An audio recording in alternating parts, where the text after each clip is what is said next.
शिवपालगंज के जुआरी संघ के मैनेजिंग डायरेक्टर के चले जाने पर दरोगा जी ने एक बार सिर उठाकर चारों ओर देखा। हर तरफ अमन था। इमली के पेड़ के नीचे भांग घोटने वाला लंगोटबंद सिपाही अब नजदीक रखे हुए शिवलिंग पर भांग चढ़ा रहा था।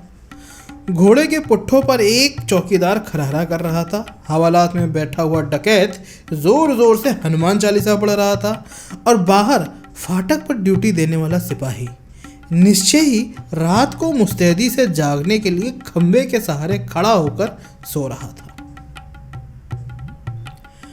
दरोगा जी ने ऊँघाने के लिए पलक बंद करना चाहा, पर तभी उनको रुपन बाबू आते दिखाई पड़े। वे भुनभुनाए कि पलक मारने की भी फुर्सत नहीं है।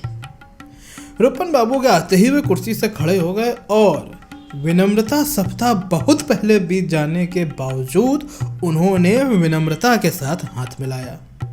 रुपन बाबू ने बैठते ही कहा, रामाधीर के यहाँ लाल स्याही से लिखी हुई एक चिट्ठी आई है। डाकुओं ने 5,000 रुपये मांगा है। लिखा है अमावस की रात को दक्षिण वाले टीले पर। दरोगा जी मुस्कुराकर बोले, यह तो बड़ी जाती है। कहाँ पहले के डाकू नदी नाला पहाड़ पार करके घर रुपया लेने आते थे, अब वे चाहते हैं कि कोई उन्हीं के घर जाकर रुपया दे आवे। रुपन बाबू ने कहा, जी हाँ, वो तो देख रहा हूँ। डकैती ना हुई, रिश्वत हो गई। दरोगा जी ने भी उसी लहजे में कहा, अजी रिश्वत चोरी डकैती अब तो सब एक हो गया है, पूरा साम्यवाद। रुपन बाबू बोले, पिताजी भी यही कहते हैं। वे क्या कहते हैं? यही पूरा साम्यवाद। दोनों हंसे। रुपन बाबू ने कहा, नहीं नहीं, मजाक नहीं करता। रामाधीन के यहाँ सचमुच एक ऐसी चिट्ठी आई है। पिताजी ने इसीलिए मुझे भेजा है। वे कहते हैं कि रामाधीन हमारा विरोधी है तो क्या हुआ, उसे इस तरह न सताया जाए।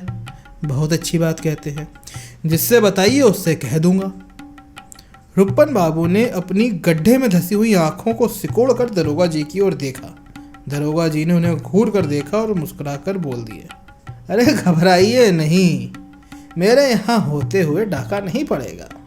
रुपन बाबू धीरे से बोले, सो तो मैं जानता हूँ यह चिट्ठी जाली है। ज़रा आप अपने सिपाहियों से पूछवा लीजिए, शायद उन्हीं में से किसी ने लिख मारी हो। ऐसा नहीं हो सकता, मेरे सिपाही लिखना ही नहीं जानते। एक आधा हैं जो दस्तखत पर कर लेते हैं। रुपन बाबू कुछ और कहना चाहते थे, तब तक दरोगा जी ने कहा, जल्दी क्या है, अभी रामाधीन को रिपोर्ट तो लिखाने दीजिए, चिट्ठी तो सामने आए। थोड़ी देर दोनों चुप रहे। दरोगा जी ने फिर कुछ सोच कर कहा, सच पूछिए तो बताऊं, मुझे इसका संबंध शिक्षा विभाग से जान पड़ता है। कैसे? और शिक्षा विभाग से ही क्यों, आपके कॉलेज से जान पड़ता है। रुपन बाबू बुरा मान गए, आप तो मेरे कॉलेज के पीछे पड़े हैं। मुझे लगता है कि रामाधीन के घर यह चिट्ठी आपके कॉलेज के ही किसी लड़के ने भेजी है।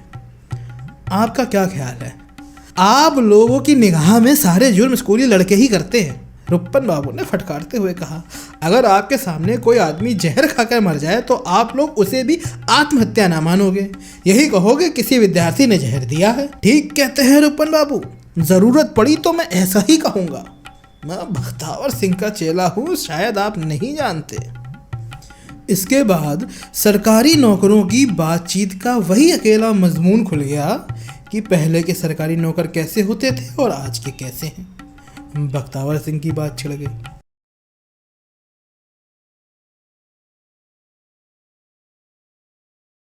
दरोगा बख्तावर सिंह एक दिन शाम के वक्त अकेले लौट रहे थे। उन्हें झगरू और मगरू नाम के दो बदमाशों ने बाग में घेर कर पीट दिया। बात फैल गई। उन्होंने थाने पर अपने पीटे जाने की रिपोर्ट दर्ज करा दी। दूसरे दिन उन बदमाशों ने जाकर उनके पैर पकड़ लिए, कहा, हुजूर माई बाप गुस्से में औलाद माँ बाप से नालायकी कर बैठे तो माफ़ किया जाता है।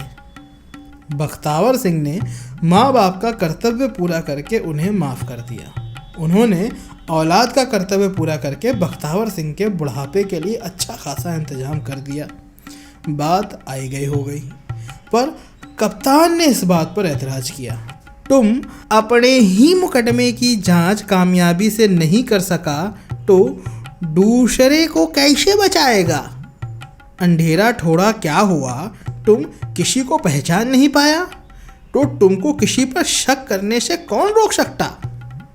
तब बख्तावर सिंह ने 3 आदमियों पर शक किया। उन तीनों की झगरू और मगरू से पुश्तैनी दुश्मनी थी। उन पर मुकदमा चला।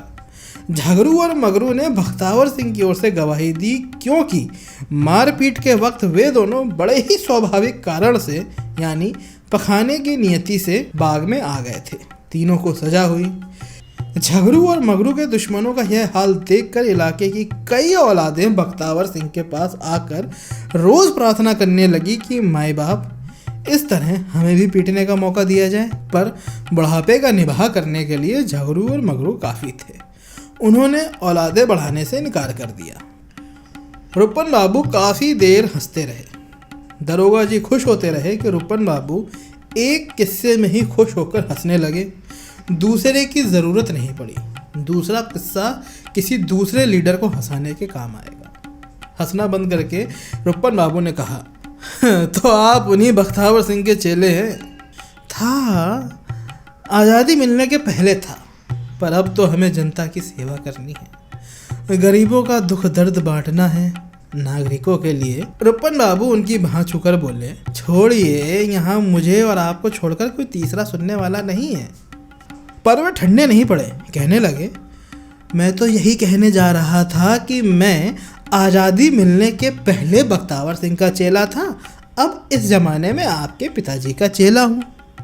रुपन बाबू बड़े ही विनम्रता से बोले, यह तो आपकी कृपा है, वरना मेरे पिताजी किस लायक हैं। वे उठ खड़े हुए। सड़क की ओर देखते हुए उन्होंने कहा, लगता है रामाधीन आ रहा है, मैं जाता हूँ। इस डकैती वाली चिट्ठी को ज़रा ठीक से देख लीजिएगा। रुपन बाबू 18 साल के थे। वे स्थानीय कॉलेज की 10वीं कक्षा में पढ़ते थे। पढ़ने से और ख़ास तौर से 10वीं कक्षा में पढ़ने से उन्हें बहुत प्रेम था, इसीलिए वे पिछले 3 साल से पढ़ रहे थे।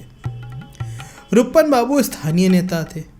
उनका व्यक्तित्व इस आरोप को काट देता था कि इंडिया में नेता होने के लिए पहले धूप में बाल सफ़ेद करने पड़ते हैं। उनके नेता होने का सबसे बड़ा आधार यह था कि वह सबको एक निगाह से देखते थे। थाने पे दरोगा और हवालात में बैठा हुआ चोर, दोनों उनकी निगाह में एक थे। उसी तरह इम्तिहान में नकल करने वाला विद्यार्थी और कॉलेज के प्रिंसिपल उनकी निगाह में एक थे। वे सबको दयनीय समझते थे, सबका काम करते थे और सबसे काम लेते थे।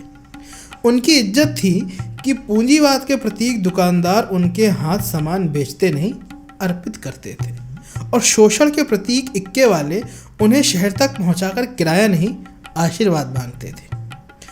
उनकी नेतागिरी का प्रारंभिक और अंतिम क्षेत्र वहाँ का कॉलेज था, जहाँ उनका इशारा पाकर सैकड़ों विद्यार्थी तिल का ताड़ बना सकते थे और ज़रूरत पड़े तो उस पर चढ़ भी सकते थे। वे दुबले पतले थे, पर लोग उनके मुंह नहीं लगते थे। वे लंबी गर्दन, लंबे हाथ और लंबे पैर वाले आदमी थे। जननायकों के लिए ऊल जलूल और नए ढंग की पोशाक अनिवार्य समझकर वे सफ़ेद धोती और रंगीन बुशर्ट पहनते थे और गले में रेशम का रुमाल लपेटते थे। धोती का खोच उनके कंधे पर पड़ा रहता था।